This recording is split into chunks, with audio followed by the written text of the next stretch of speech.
بسم اللہ الرحمن الرحیم۔ السلام علیکم ورحمۃ اللہ وبرکاتہ۔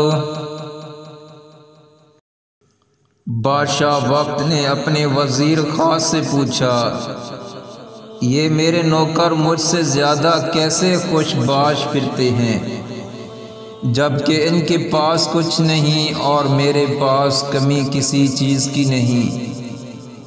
وزیر نے کہا، بادشاہ سلامت، اپنے کسی خادم پر قانون نمبر 99 کا استعمال کر کے دیکھیے۔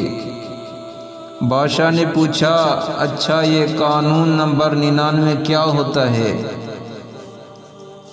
وزیر نے کہا، بادشاہ سلامت، ایک سرائی میں 99 درہم ڈال کر سرائی پر لکھیے، اس میں تمہارے لیے 100 درہم ہدیہ ہے۔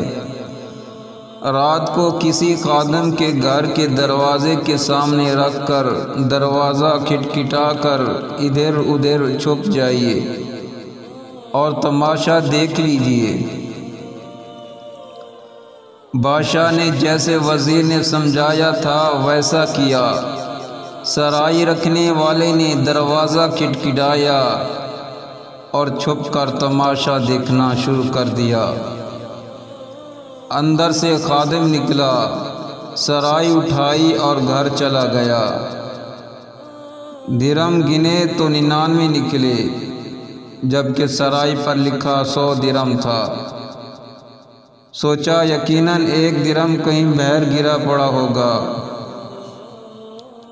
خادم اور اس کے سارے گھر والے باہر نکلے اور درہم کی تلاش شروع کر دی۔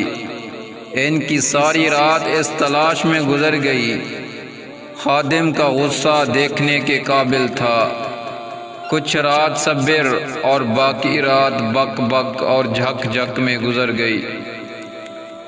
خادم نے اپنی بیوی بچوں کو سست بھی کہا، کیونکہ وہ درہم تلاش کرنے میں ناکام رہے تھے۔ دوسرے دن یہ ملازم محل میں کام کرنے کے لیے گیا تو اس کا مزاج مقدر، آنکھوں سے خوابی، کام سے جھنجھلاہٹ، شکل پر افسردگی آیا تھی۔ بادشاہ سمجھ گیا کہ 99 کا قانون کیا ہوا کرتا ہے۔ لوگ ان 99 نعمتوں کو بھول جاتے ہیں جو اللہ تبارک و تعالی نے انہیں عطا فرمائی ہوتی ہیں، اور ساری زندگی اس ایک نعمت کے حصول میں سرگردہ رہ کر گزار دیتے ہیں جو انہیں نہیں ملی ہوتی، اور یہ رہ گئی نعمت بھی اللہ کی کسی حکمت کی وجہ سے رکی ہوئی ہوتی ہے، جسے عطا کر دینا اللہ کے لیے بڑا کام نہیں ہوا کرتا۔